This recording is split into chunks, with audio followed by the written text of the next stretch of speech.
Tras una década en la que Roma vivió aterrorizada por los bárbaros, el general Mario tomó el poder, convirtiendo un ejército de voluntarios en la mayor fuerza de combate que el mundo había conocido. Pero en el interior de la República se preparaba una sangrienta revolución. La muerte en el circo de los esclavos gladiadores era el deporte favorito en Roma. En el siglo I a.C., aquel deporte dejó de ser una diversión, pues los esclavos se alzaron contra sus dueños. Según la historia, su dirigente más famoso fue Espartaco. El Imperio Romano, Espartaco. El poderoso ejército de Roma había servido para aumentar sus territorios, riquezas y esclavos. Capturados tras la batalla o en las ciudades conquistadas, los esclavos eran una mercancía más. Los esclavos eran personas y los romanos lo sabían, pero no los trataban como tales. Para ellos tan solo eran herramientas con brazos que hablaban. Entre el tercer y el primer siglo a.C., la República Romana se expandió desde la Italia central y del sur hasta abarcar casi todo el Mediterráneo. El mercado de esclavos empezó a ofrecer una mercancía ávidamente comprada. En el siglo I a.C., el 30% de la población de Italia estaba formada por esclavos, una cifra aproximadamente igual a la de los esclavos que había en América del Sur en la década de 1850, donde puede que el 35% de las personas estuvieran sometidas a la esclavitud. Podían ser esclavos por nacimiento, podían ser comprados en otros países y podían ser capturados en la guerra. Había muchas formas de convertirse en esclavo y también había muchas formas de vivir como esclavo. En el primer siglo, el terrateniente Columela aconsejaba para comprar esclavos. Mi primer consejo es no escoger para agricultor un esclavo cuyo cuerpo nos agrade. En lugar de eso, debéis elegir un hombre curtido en las faenas del campo desde la niñez y que haya sido probado por la experiencia. No todos los esclavos trabajaban en el campo. Los más fuertes eran reservados para los deportes y se entrenaban para convertirse en gladiadores. Los gladiadores eran auténticos profesionales. Sus entrenadores, los lenisti, también lo eran. Como los entrenadores de fútbol actuales, se ocupaban de que sus hombres actuaran lo mejor posible. Eran alquilados para luchar en los espectáculos, o los vendían a los organizadores. Se les consideraba lo más ínfimo de la clase baja, personas cuyo cuerpo estaba a disposición de otros. Los gladiadores podían llegar a ser los mejores luchadores del espectáculo más caro del momento. A veces eran criminales condenados a luchar. Como los boxeadores actuales, su entrenamiento era muy duro. Era un deporte peligroso y al ser un espectáculo muy caro, solo peleaban 2 veces al año. La mayoría de los nombres de los gladiadores se han perdido para la historia, pero la posteridad recordará los actos de 2 de ellos, Crixus y Espartaco, un dirigente nato. Espartaco era extranjero, aunque había servido en el ejército de Roma. Pero algo ocurrió. No sabemos por qué desertó, según algunos, pero puede que fuera expulsado. De acuerdo con varios relatos, se dedicó con gran éxito a asaltar caminos. Al final fue capturado y obligado por las autoridades romanas a ser gladiador. No sabemos si fue contra su voluntad, pero lo más seguro es que odiara la profesión. Según Plutarco, historiador biógrafo del segundo siglo, Espartaco no solo poseía una gran fuerza moral y corporal, sino que era más inteligente y noble que la suerte que tuvo.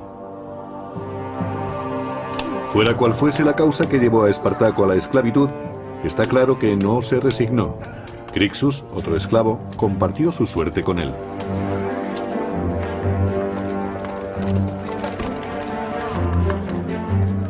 Pocos gladiadores vivían lo suficiente para retirarse. La mayoría tenían una muerte horrible y violenta, tanto en un circo de provincias o en un gran coliseo. En ocasiones el público elegía las armas para empezar el espectáculo. A la gente le encantaba ver seres humanos luchando a muerte. Era muy emocionante para ellos y disfrutaban al máximo del combate. A finales de la República, algunos gladiadores se convirtieron en héroes y consiguieron un cierto nivel social, algo de popularidad ante las masas, debido a su éxito en la lucha. Según se hacía el sorteo, los gladiadores sabían quiénes serían los primeros en morir.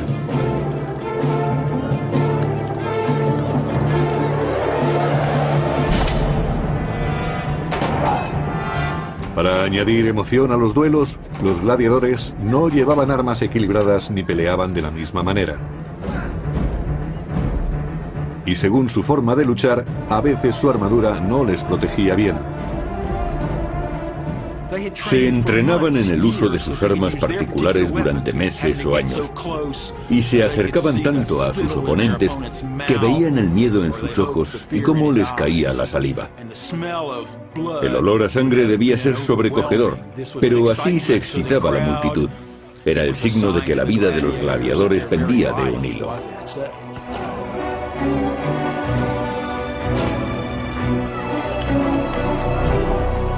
Parecía una terrible danza de la muerte para el placer de las masas.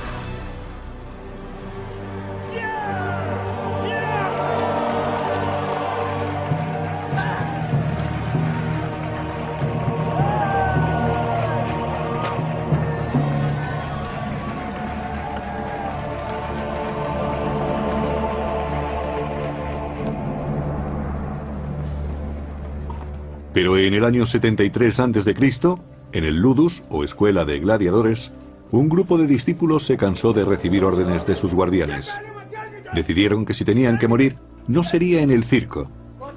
Maltratados y furiosos, conspiraron y aprovecharon sus artes combativas para tratar de cambiar su destino.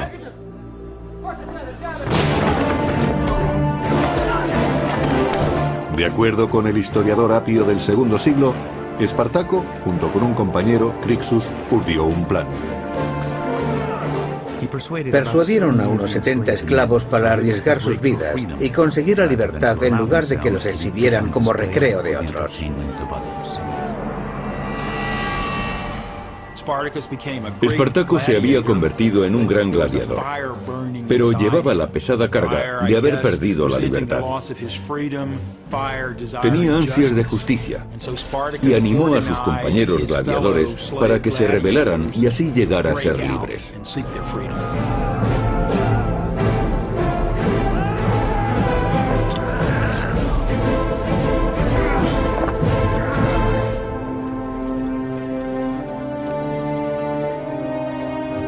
Los soldados locales temían a los rebeldes, pues los habían visto pelear en el circo. Sabían muy bien a qué clase de hombres se enfrentaban.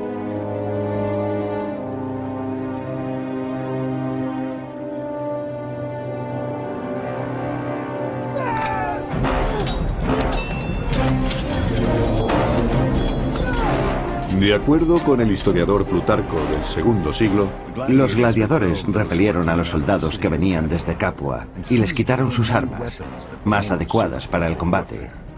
Estaban contentos de cambiar las armas de gladiadores que ellos consideraban poco honorables y bárbaras.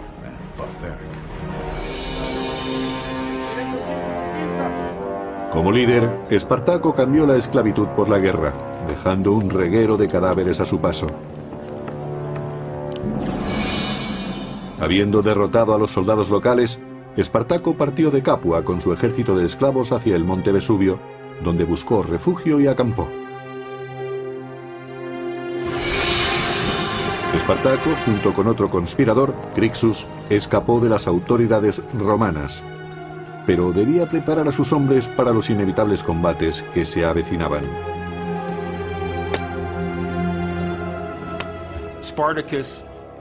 Espartaco poseía un gran atractivo e influencia personal que hacían que muchos quisieran escapar de la cárcel escuela de gladiadores para unirse a él.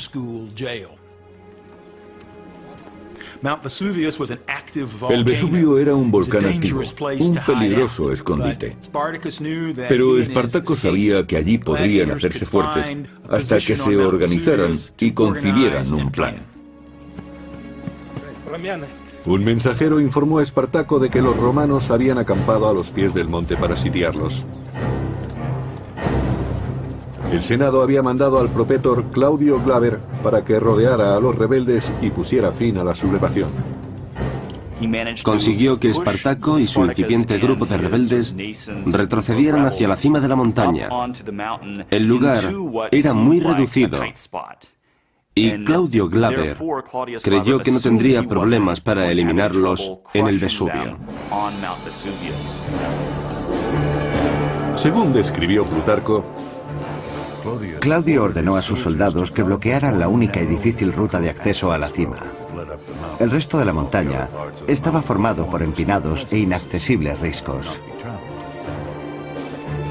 el único paso que Espartaco y los esclavos fugitivos tenían que bajar estaba bloqueado. En el año 73 a.C., Espartaco y Crixus se negaron a morir peleando en el circo. Juntos dirigieron una rebelión de esclavos, pero se encontraron junto a los proscritos acorralados por el propio Claudio en el monte Vesubio, al sur de Italia. En lo alto de la montaña, Espartaco y sus hombres prepararon un brillante plan, según cuenta Plutarco en una de sus crónicas. Los esclavos cortaron parte de las parras e hicieron escalas con ellas. Eran resistentes y lo suficientemente largas para atarlas en la cima de los precipicios y llegar hasta el pie de la montaña. Un hecho interesante del comienzo de la revuelta de Espartaco es que parecía conocer el terreno mejor que sus enemigos, en parte gracias a los pastores que vivían cerca del Vesubio y simpatizaron con su causa. Probablemente los primeros esclavos campesinos que se unieron a Espartaco y a su grupo fueron pastores que vivían solos y tenían armas. Estaban en buenas condiciones físicas y se convirtieron en soldados de su ejército de gladiadores. Espartaco y su creciente legión consiguieron bajar por el precipicio y situarse tras el campamento de Claudio. Los romanos habían subestimado la capacidad de los esclavos. Hay que tener en cuenta que quienes trataban de acabar con ellos se parecían más al ejército de Pancho Villa que a las legiones de César. No formaban parte del ejército regular. Y los oficiales no eran muy buenos, ni siquiera conocerían bien el terreno. Allí solo dirigían a los esclavos. Los romanos sobrepasaban ampliamente a los sublevados, pero los gladiadores dejaron bien patente su ingenio y odio hacia los opresores de Roma.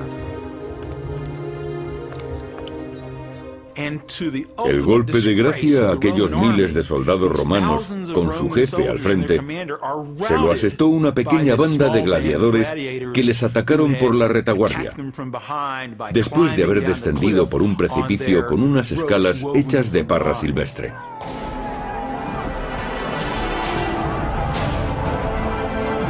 Cuenta el historiador Apio que después del éxito, el ejército de Espartaco aumentó. Muchos esclavos fugitivos e incluso algunos hombres libres acudieron a aquel lugar para unirse a Espartaco y empezaron a atacar a la población. Como Espartaco repartía a partes iguales el botín conseguido, pronto aumentó el número de seguidores. A los únicos que Espartaco no aceptaba en sus filas de rebeldes era a los desertores del ejército romano, que aunque parezca extraño, era perfectamente lógico, pues era gente que se había acobardado.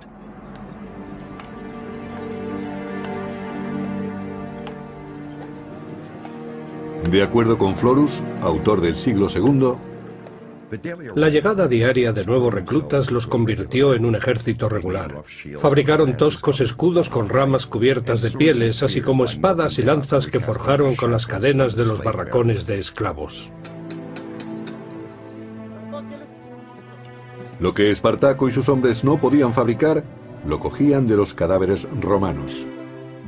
Lo sorprendente de la rebelión de Espartaco es que los esclavos que habían sido entrenados para gladiadores se convirtieron enseguida en soldados. Eso no significa que combatieran como el ejército romano, aunque según algunas fuentes, Espartaco había sido soldado. A lo largo del año 73 a.C., los rebeldes continuaron su marcha hacia el sur, aumentando su número y derrotando a los romanos.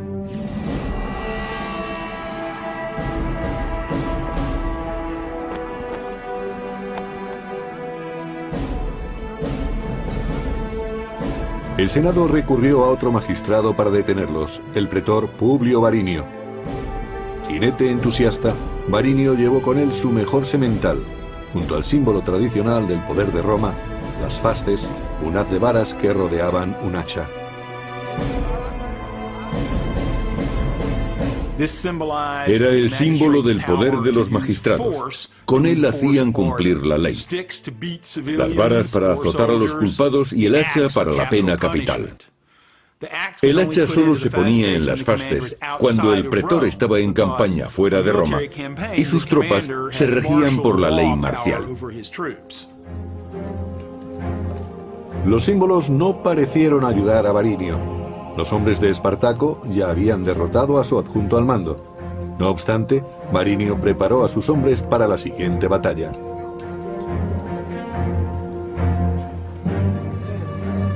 Espartaco, conocedor de la estrategia romana, iba un paso por delante, según cuenta el historiador Salustio.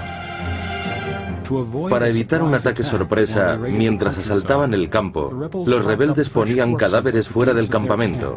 Así los romanos creían que había hombres montando guardia. Con estos señuelos era fácil atacar a los romanos, tomándolos completamente desprevenidos.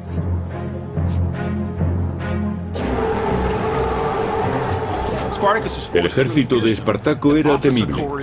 Lo formaban gladiadores magníficamente entrenados, con gran experiencia y sedientos de venganza. Los hombres querían libertad, pero también querían demostrar a sus dueños romanos que eran personas, no herramientas.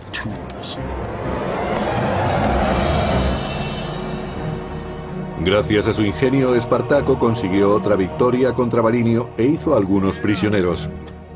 El historiador Apio del segundo siglo recuerda la humillación de Roma. Los romanos no consideraban que fuera una guerra real, sino más bien incursiones y asaltos de bandidos. Sin embargo, esos bandidos derrotaban al ejército de Roma. Espartaco capturó el caballo de Varinio, quien estuvo muy cerca de ser prisionero de los gladiadores.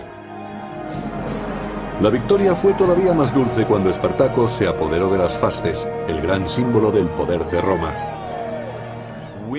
Cuando Espartaco sorprendió a Varinio en combate y capturó no solo su caballo mientras lo montaba, sino también las fasces, asestó un tremendo golpe a la credibilidad de Varinio y al poder de Roma que las fasces simbolizaban.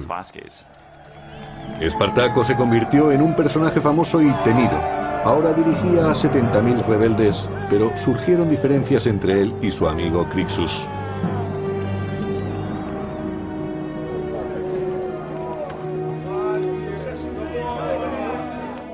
Espartaco estaba demostrando a los romanos que era tan bueno como ellos. Había luchado en el ejército de Roma, sabía lo que era la libertad y valoraba por igual la vida y la muerte de todos los hombres, ya fueran libres o esclavos. A Crixus le consumía su deseo de venganza y no mostró ninguna piedad con los soldados romanos capturados, según relata el historiador Orosio del siglo V. Organizaban luchas entre gladiadores con los prisioneros que habían capturado. Antes ellos habían sido el espectáculo y ahora eran los espectadores.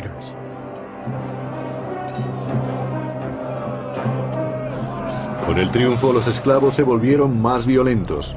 Crixus los espoleaba mientras Espartaco pedía orden. Su cohesión empezó a flaquear.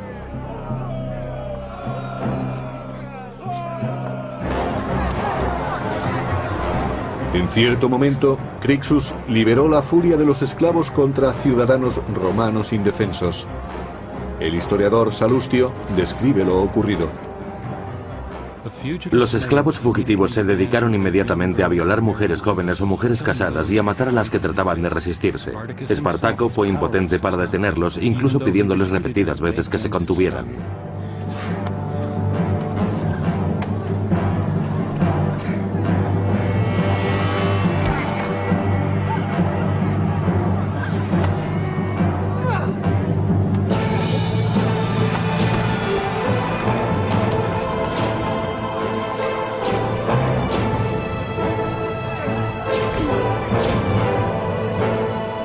Los esclavos habían estado unidos contra Roma.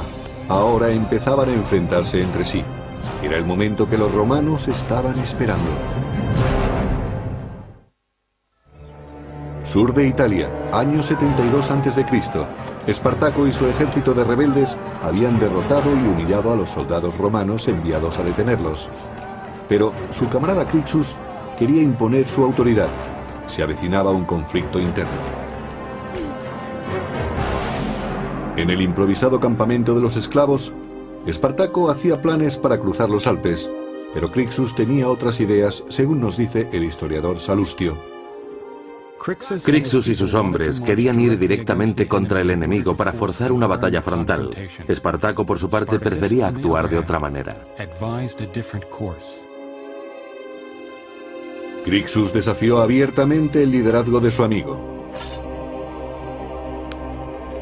Algo interesante del levantamiento de Espartaco es que no parecía tener un plan preconcebido. Donde se encontrara le seguían millares de personas, pero ello implicaba ir de un lugar a otro para conseguir comida para todos. Impaciente, Crixus abandonó el campamento llevándose a un grupo de rebeldes. Espartaco se encontraba solo al mando de sus tropas.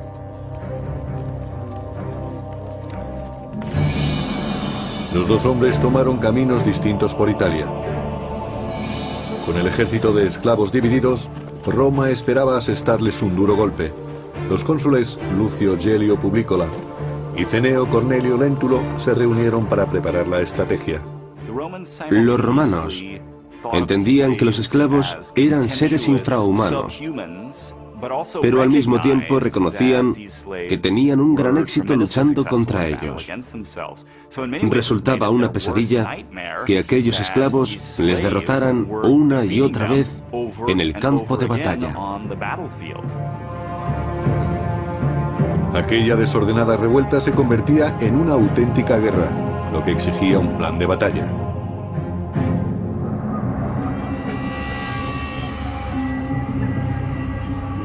Cada pueblo en el que entraba Espartaco podía esconder una trampa, pero a veces se encontraban un amigo, según Salustio.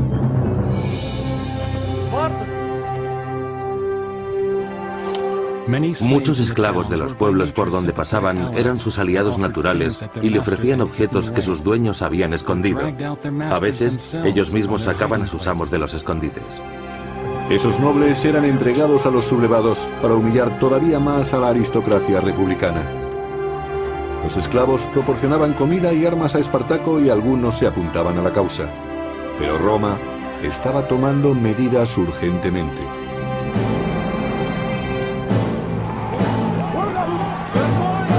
En las montañas Garganus, de la costa este de Roma, Crixus y su facción eran perseguidos por los soldados de Galio, según nos cuenta Plutarco. Galio realizó un ataque sorpresa contra Crixus que, debido a su arrogancia, se había separado de Espartaco. De acuerdo con el historiador Apio, Crixus tenía bajo su mando 30.000 hombres. 2/3 de ellos perecieron, incluyendo a Crixus.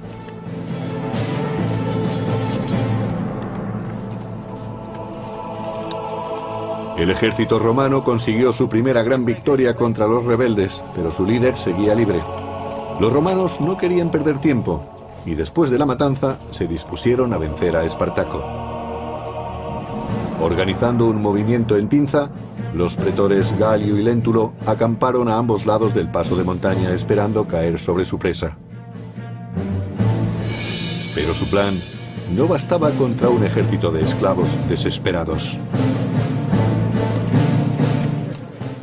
Un factor que influyó en la revuelta de Espartaco es que se inició cuando los mejores ejércitos de Roma estaban fuera, en Hispania o en la actual Turquía, y las tropas enviadas habían sido reclutadas recientemente.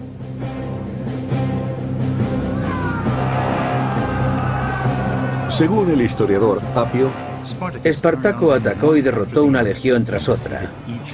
Los romanos se vieron forzados a escapar con un gran desorden en el campo de batalla.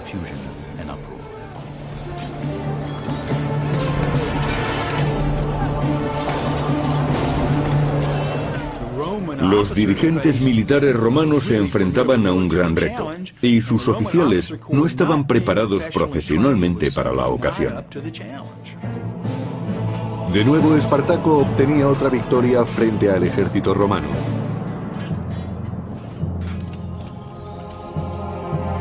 Pero no se conformó solo con el éxito. Espartaco quiso una sangrienta represalia por la muerte de Crixus y sacrificó 300 prisioneros romanos.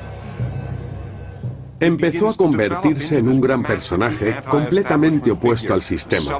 Celebraba la derrota de los magistrados romanos y ejecutaba a sus prisioneros. Empezó a destruir las propiedades de los campesinos ricos, ofreciendo una alternativa al sistema reinante y consiguiendo aumentar considerablemente sus fuerzas. Esta victoria ofreció a los hombres de Espartaco la oportunidad de salir de Italia y ser libres, pero prefirieron permanecer en el imperio que tanto detestaban. No está muy claro por qué las fuerzas de Espartaco volvieron desde el norte de Italia. Sus éxitos les habían proporcionado mucha seguridad en sí mismos, y en lugar de marcharse querían volver a sus casas y establecerse donde habían tenido su vida antes del cautiverio. Por eso, eligieron seguir luchando. Se abrieron camino hasta la ciudad de Turí, donde asentaron su base de operaciones.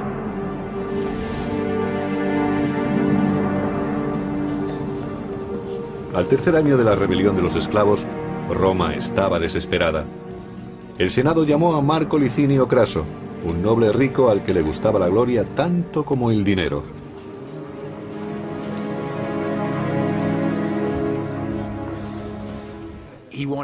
Quería llegar a lo más alto de la sociedad romana y aquello exigía victorias militares. Por eso ansiaba derrotar a Espartaco. Creía que sería fácil, pues los esclavos, después de todo, no podían representar un grave peligro. Sin embargo, Craso no infravaloró a su enemigo. Partidario de una disciplina férrea, se tomó en serio su nombramiento para su gloria y por el bien de Roma.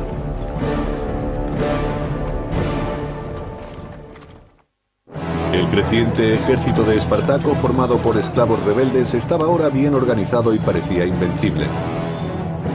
Pero Marco Licinio Craso se había propuesto destruirlo con sus fuerzas, que eran considerables. Sin embargo, Craso vio que sus soldados eran indisciplinados, cobardes y proclives a retirarse en batalla.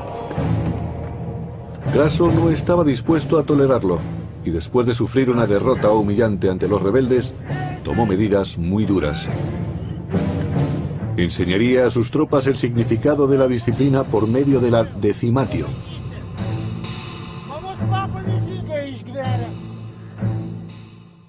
La decimatio era un terrible castigo por el que se elegía, al azar, 1 de cada 10 hombres. Puede que el elegido no hubiera huido o que siguiera luchando mientras escapaba el resto de la unidad. Pero si no había testigos, podía ser elegido como el 10º hombre. La muerte del elegido era horrible. Sus compañeros lo apaleaban con garrotes hasta matarlo. No era una muerte rápida, fácil u honorable. No se le acuchillaba o se le permitía suicidarse. La desgracia caía sobre el elegido y se le apaleaba durante mucho tiempo hasta que moría.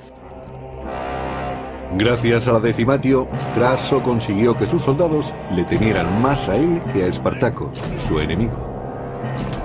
El castigo estaba dirigido a avergonzar tanto a los hombres que iban a morir, aunque no se hubieran acobardado, como a los que los apaleaban. 4000 hombres murieron de esa horrible manera en nombre de la disciplina, pero semejante brutalidad consiguió su objetivo. Craso venció a los rebeldes en su siguiente combate.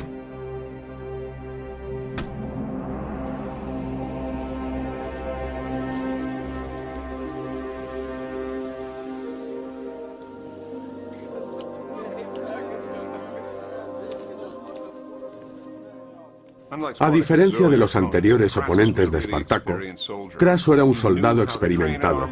Sabía entrenar y desplegar un ejército. Tenía la experiencia necesaria. Por primera vez, Espartaco se iba a enfrentar a un auténtico general romano, no a un político que dirigía un grupo sin experiencia.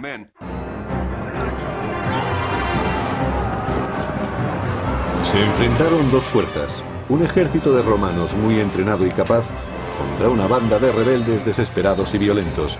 La balanza empezó a inclinarse contra Espartaco.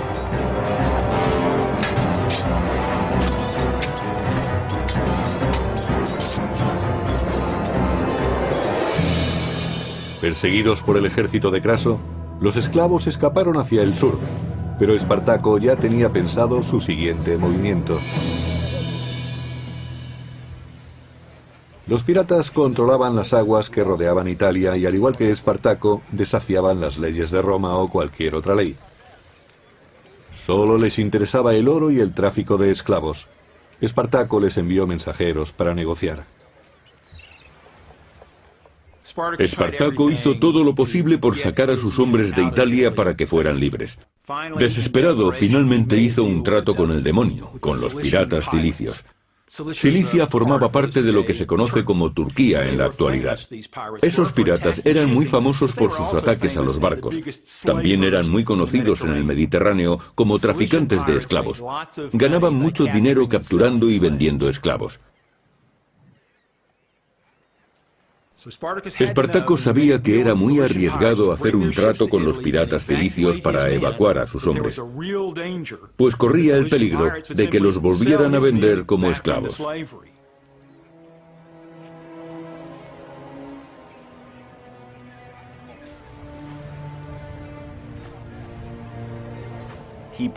Probablemente tenía pensado llegar hasta Sicilia y ocupar la isla para establecerse en ella, formando un nuevo estado y así poder organizarse. De este modo, los rebeldes podrían enfrentarse a Roma teniendo algo de ventaja a su favor. Los esclavos y los piratas sellaron un trato. Los cilicios transportarían 2000 esclavos a Mesina, Sicilia. Espartaco confiaba en extender la rebelión mientras eludía a las tropas de Craso. No tenían tiempo que perder. Las legiones de Craso se aproximaban y habían preparado una trampa para masacrar a los esclavos.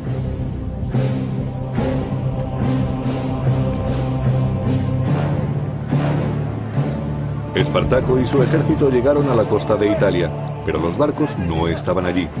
Los piratas los habían traicionado y los romanos estaban cada vez más cerca. Espartaco ahora tenía que combatir para escapar de Italia contra un ejército que había recuperado la disciplina gracias a Craso y que seguiría las tácticas que habían hecho que Roma tuviera ejércitos formidables.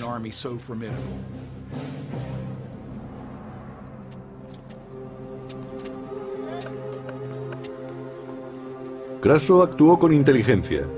Conocía la fuerza del contrario y sabía que el tiempo obraba en su favor. Agotaría a los sublevados encerrándolos tras una muralla, según cuenta Plutarco. Terminó esta magna tarea en un tiempo mucho más corto de lo que se esperaba. Cavó una fosa de una costa a otra a lo largo de una zanja de tierra y por encima construyó una hermosa y resistente muralla.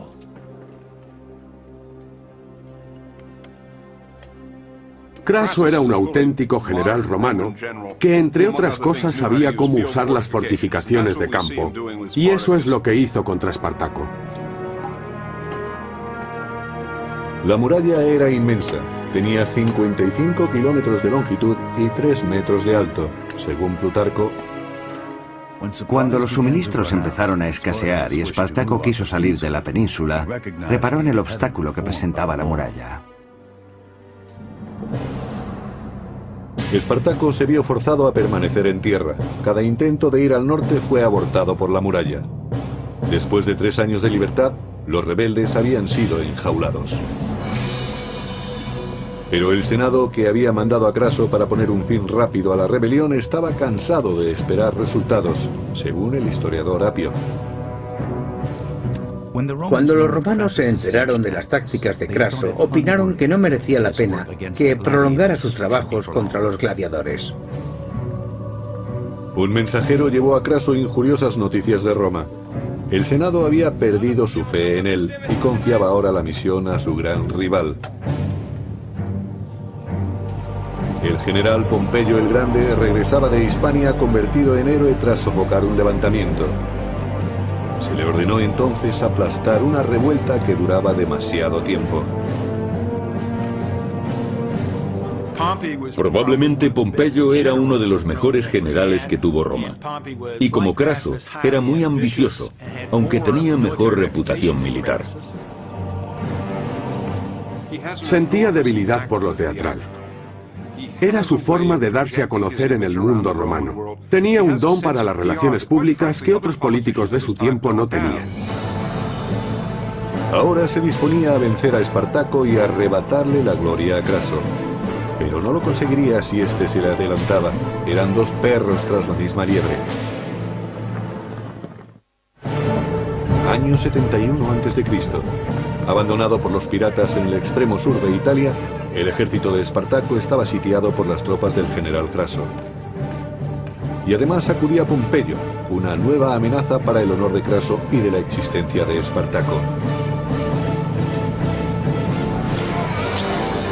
Pero Espartaco no se quedó inmóvil y trató de romper el cerco que Craso le había puesto.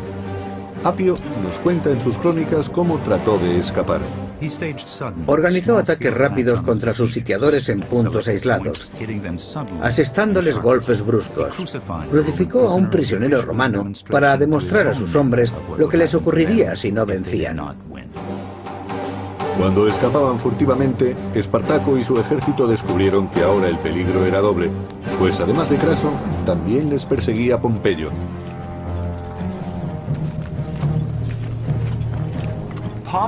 Pompeyo tenía fama de ser una persona a la que le gustaba poner el punto final. Aparecía después de un largo y duro trabajo y de esta manera se llevaba la gloria de haberlo terminado. Según se acercaba Pompeyo, Craso se ponía más nervioso por sofocar la rebelión antes de su llegada. Espartaco se preparó para el ataque y envió un mensajero a Craso ofreciéndole una tregua. Espartaco esperó la respuesta de Craso. Estaba seguro de que los romanos le escucharían. Sin embargo, los rebeldes mantuvieron las espadas afiladas. Espartaco trató de negociar con los dirigentes romanos porque se consideraba un hombre libre. Así vivía en ese momento y dirigía su ejército como si fuera un ejército romano. Se creía merecedor del mismo honor que sus oponentes. Pero cuando volvió su mensajero quedó muy claro que los romanos no opinaban igual. Era un esclavo y un enemigo. Al fallar la negociación, llegó el día que Espartaco tanto había temido. Incluso si derrotaba a Craso en batalla, Pompeyo le seguiría a continuación. No podía retirarse y no podía rendirse. Según Plutarco, historiador del siglo II, Espartaco se vio obligado a actuar y dispuso todo su ejército en formación de combate. Cuando le trajeron su caballo, Espartaco sacó la espada y mató al animal. Dijo que si ganaba la batalla, no necesitaría el caballo, pues tendría miles de ellos a su disposición. Y si lo derrotaban, tampoco lo necesitaría.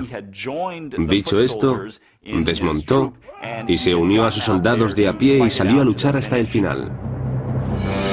Craso se enfrentó a Espartaco cerca de Brundisium, en el sureste de Italia.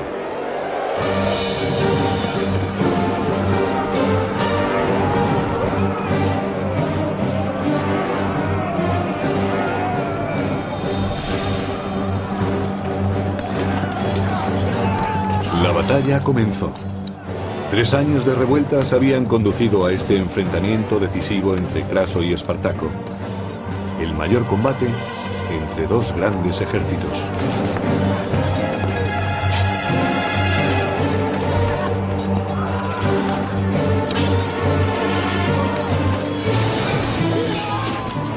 Se sabe que Espartaco estaba tan mal herido en una pierna que tuvo que luchar apoyándose en la rodilla, pero se negó a dejar de combatir.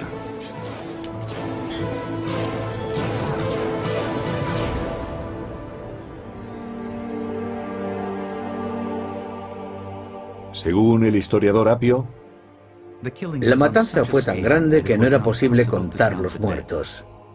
Nunca se encontró el cuerpo de Espartaco. Espartaco no aprovechó la oportunidad de escapar y lo podría haber hecho individualmente. Con ello demostró tener un sentido del honor, por lo menos tan sincero y profundo como el de cualquier romano que no hubiera sido esclavo.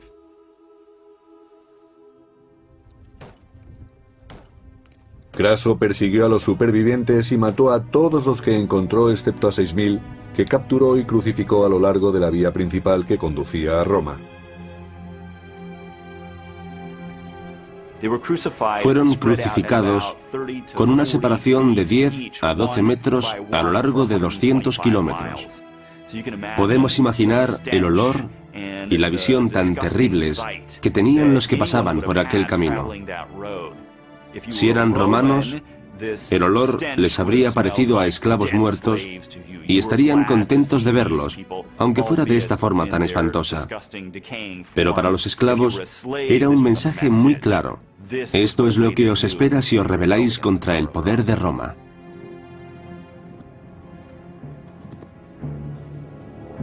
Craso sofocó la rebelión de los esclavos, pero Pompeyo, fiel a sus costumbres, aprovechó la oportunidad de reír el último.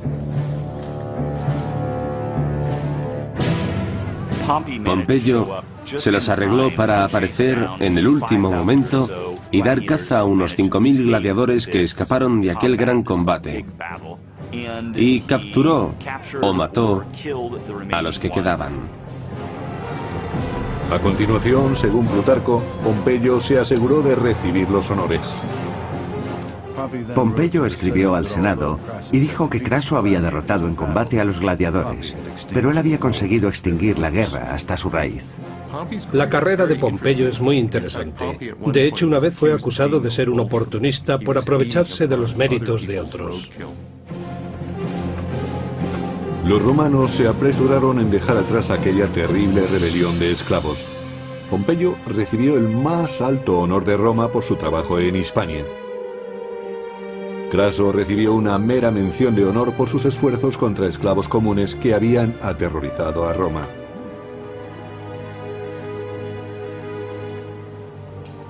Aunque la muerte de Espartaco en el año 71 a.C. marcó el final de las rebeliones, la esclavitud siguió impulsando la economía del naciente imperio. Pero los romanos no olvidaron lo aprendido durante el levantamiento. Espartaco fue para los romanos un personaje a temer. Siguió siendo una amenaza incluso sin estar vivo. Siempre sintieron el temor de que pudiera seguirle otro. Los romanos vieron tras la rebelión que debían tener al ejército en perfectas condiciones. Puede que esta fuera la ocasión en que pensaron en la necesidad de disponer de un ejército profesional que los mantuviera seguros en casa y los protegiera de las invasiones. Pero un poderoso imperio no puede defenderse para siempre. Mucho después de su desaparición, perdura la historia de un solo hombre que se enfrentó a Roma. La leyenda de Espartaco ha sobrevivido hasta el presente. Ha sido un héroe para los oprimidos y pisoteados que ha perdurado hasta nuestros días. Pero mientras el imperio se mantuvo, perteneció a los poderosos.